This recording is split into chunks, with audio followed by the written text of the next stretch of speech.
Before I get started with the story, let me give a shout out to Tawana inside of the Discord for sending this story to me. And this is coming out of New York, where you have this man by the name of Agustin Garcia, who seems to be a huge glutton for punishment because he just can't seem to keep his nose and hands and whatever else out of criminal situations. Now, this guy is 63 years old. And he's doing all of this. I guess crime really doesn't have an age limit to it. Because this guy right here robbed this woman at knife. But I also have to put some blame on what I'm about to talk to you about on the NYPD as well. This guy robbed this woman at knife point. Then he's arrested. Then he's released without having any bail attachment. And then hours later, this guy steals from another woman. Remember how I kept saying in my video about Daryl Brooks, how they will allow people who look like us to commit some crimes or whatever the case may be, and they'll continue to let them out. And it's not until they do something even more heinous that they decide to have them stay in jail this time. Now, this guy, he held the woman at knife point. He didn't kill her or harm her in any way. He shook her up a little bit, but then went ahead and robbed this other person, this other woman, literally hours later, and he didn't even have a bond attached to the first crime, well, the previous one, because I think this guy has a string of crimes attached to him other than the ones that I'm just talking about right now. So let's go ahead and get into this. A New York City man was arrested for allegedly robbing a woman at knife point in the subway on November 22nd, was released hours later without bail, and then proceeded to steal an iPhone from another woman on the subway the next morning.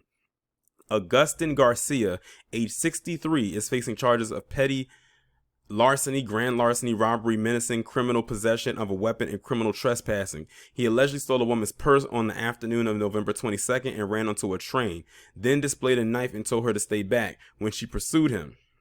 After he was arrested, prosecutors requested a $15,000 cash bail or a $45,000 bond, but Judge James Kleins let him go on supervised release just after midnight on November 23rd, the Manhattan District Attorney's Office told Fox News.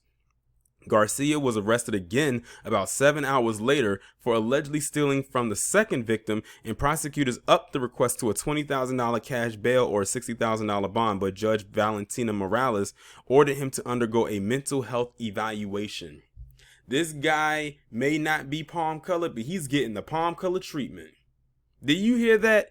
So this guy robbed one woman at knife point. He got arrested, thrown in jail, got this bond, a $15,000 cash bond. They let him go under supervised release. Then 7 hours later, he goes and does the same thing again to another woman, and they upped his bond again when he's arrested, but then he is requested to get a mental health evaluation. This guy, this is like a historical thing right here. This rarely ever happens for someone who looks like that, for who he looks like, to get the PC treatment the way that he's getting it. Because there is no way in this is a rarity. So to all the PC people out there and say, see, we told y'all there's a such thing as black privilege, save it. Because I know what they're going to try to do. They probably have already started to say it.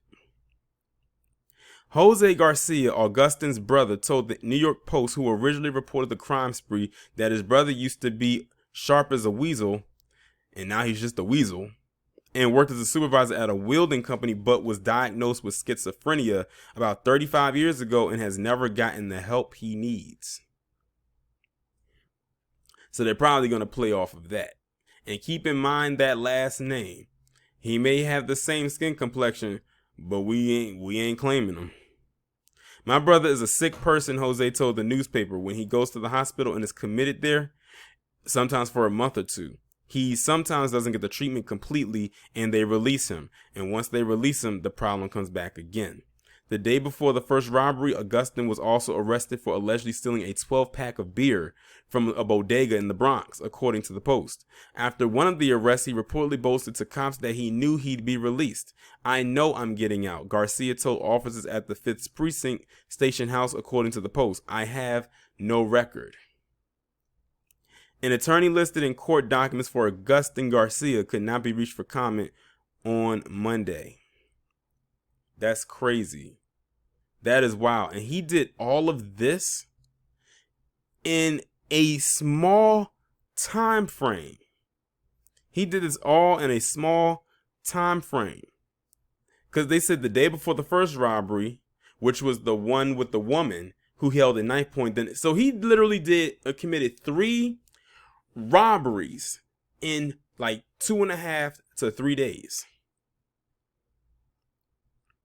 Literally. The first one was the one we mentioned at the end. I mentioned at the end about the 12-pack of beer. Then the next one was the woman at knife point, and the third one was the one after he was released from the previous one. So that's 3 right there in a matter of days, in a matter of like 2 to 3 days. And he says, I know nothing's going to happen to me because I have no record. They keep releasing me, and that's the problem. And see, the thing is, they're playing off of this guy being a schizo, but they cannot linger on the fact of his condition because he's going to continue to do it, and he might actually physically harm somebody this time. After all, he pulled a knife out on one of them.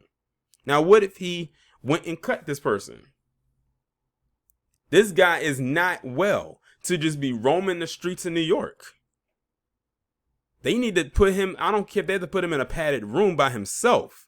They have to do something because he's very dangerous to be out on the streets. Like in all seriousness, he should not be out walking freely. Because if he just has an episode, who knows what he's going to do? And they keep releasing him and giving him slaps on the wrist. That's not cool. Yes, I know they say the brother came out and said he was diagnosed with schizophrenia 35 years ago. So that means he's been diagnosed with schizophrenia since the 80s.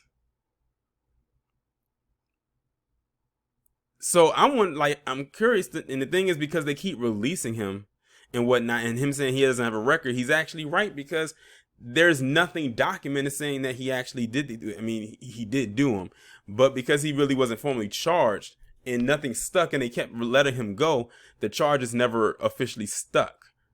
So that now I can see why he doesn't have a record. But the thing that got me was him boasting about it. He's like, you're not going to keep me here. You're going to just let me go. He's used to the routine. He's telling you he's used to it by now. There's nothing that you can really do to me that's going to keep me here. So I'm going to continue to do what I'm doing. I'll see you the next time. And it's a wash, rinse, repeat. It's crazy. But that's really all I had for this video right here. Y'all let me know what y'all think down in the comments.